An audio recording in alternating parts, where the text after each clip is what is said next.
Hi friends, ఈరోజు మనం యాగంటి ఉమామహేశ్వర స్వామి క్షేత్రాన్ని ఎలా దర్శించుకోవాలి, అసలు ఈ క్షేత్రం ఎక్కడ ఉంది, పూర్తి వివరాలు తెలుసుకుందాం రండి.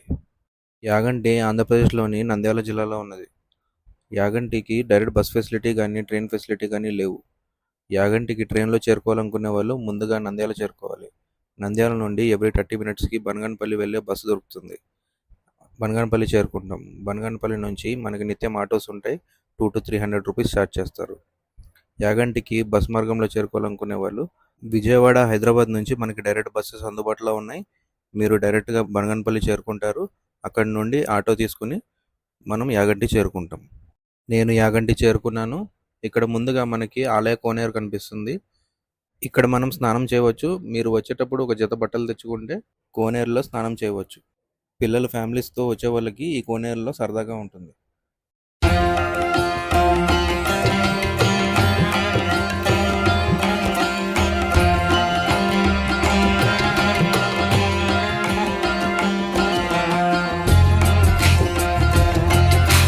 ఈ కోనేరులో నీరు చాలా ఫ్రెష్గా ఉన్నాయి. ఈ నీరు కొండ మీద నుండి నంది గుండా మనకి కోనేరులో చేరుతుంది. ఆ నంది వెనకాల ఉన్న దారి గుండా వెళ్తే మన ప్రధాన ఆలయానికి దారి కనిపిస్తుంది. ముందుకు వెళ్దాం పదండి.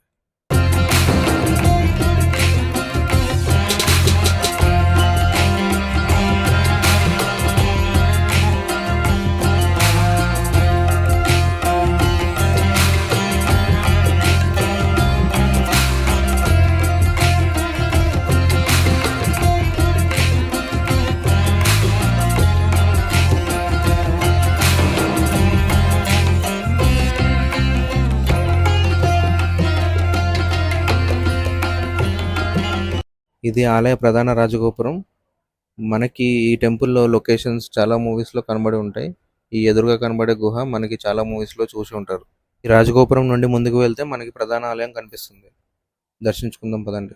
ఈ ఆలయంలో మనం ప్రధానంగా దర్శించుకోవాల్సినవి ఉమామహేశ్వర స్వామి, యాగంటి బసవన్న, అగస్త్య మహాముని గుహ, వెంకటేశ్వర స్వామి గుడి, శంకర్ గుహ. ఈ ఆలయానికి మరో ప్రత్యేకత ఉంది. ఈ ఆలయం పైన కాకులు ఎగరవు. సప్త చిరంజీవుల్లో ఒకరైన అగస్త్య మహాముని ఇక్కడ శివపార్వతుల కోసం తపస్సు చేసినట్టు మనకి ఇక్కడ ఆలయ చరిత్ర చెప్తుంది. పూర్వం అగస్త్య మహాముని ఇక్కడ తపస్సు చేస్తుండగా కాకాసురుడు అనే రాక్షసుడు కాకి రూపంలో వచ్చి తపస్సు భగ్నం చేయగా అగస్త్య మహాముని కాకులు ఇక్కడ ఎప్పుడు తిరగకూడదని శాపం పెట్టాడు. అప్పటి నుండి ఈ ఆలయంలో కాకులు సంచరించవని స్థానికులు చెప్తున్నారు.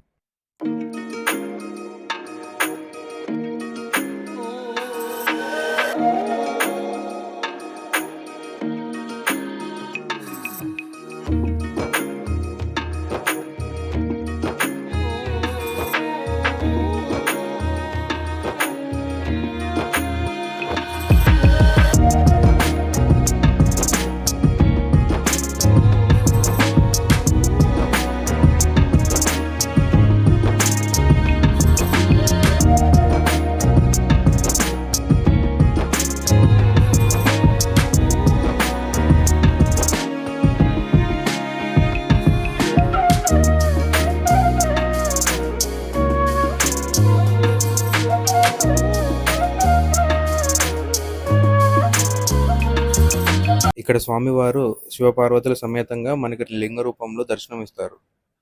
లోపలికి కెమెరా అలౌ లేదు, కానీ నేను మీకోసం వీడియో తీయడానికి ట్రై చేశాను. స్వామివారిని దర్శించుకోండి.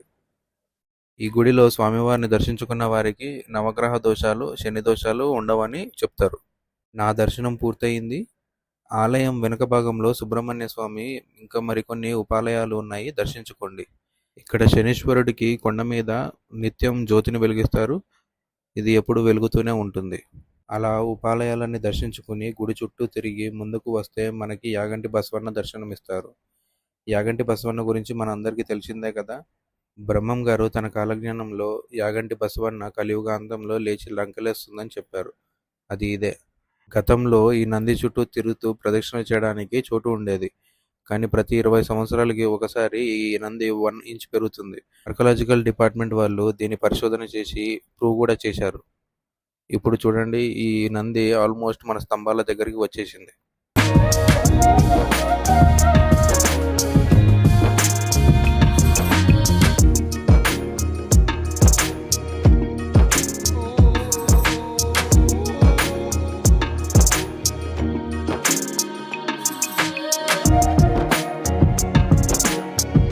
ఇక్కడ యాగంటి బసవన్న చెవిలో మన కోరికలను చెప్పుకుంటే అవి తీరుతాయని నమ్ముతారు. నేను నా కోరికలు చెప్పుకుంటున్నాను. మీకు ఏమైనా కోరికలు ఉంటే చెప్పుకోండి.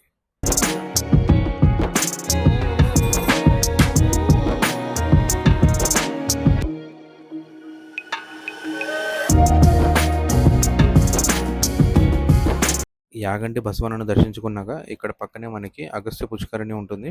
పురాణాల ప్రకారం అగస్త్య మహాముని ఇక్కడ స్నానం చేసినట్టుగా చెప్తారు. ఇక్కడ నీళ్లు చాలా క్లియర్గా ఉన్నాయి.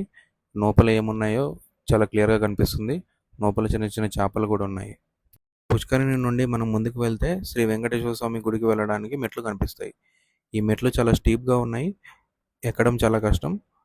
వెళ్ళేటప్పుడు చాలా జాగ్రత్తగా వెళ్ళాల్సి ఉంటుంది. మోకాళ్ళ నొప్పులు ఉన్నవాళ్ళు వెళ్ళకపోవడం మంచిది. ఈ ఆలయానికి ఒక చరిత్ర ఉంది.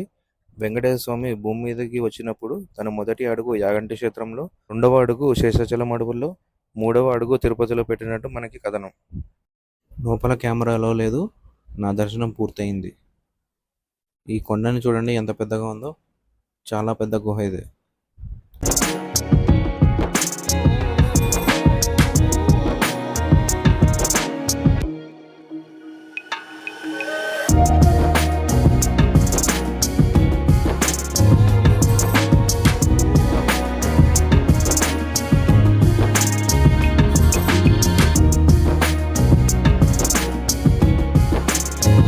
కొండ మీద నుండి ఉమామహేశ్వర స్వామి దేవస్థానం వ్యూస్ ఎంత మంచిగా కనిపిస్తున్నాయో చూడండి. తర్వాత పక్కనే ఉన్న అగస్త్య మహాముని తపస్సు చేసిన ప్రదేశానికి వెళ్దాం రండి.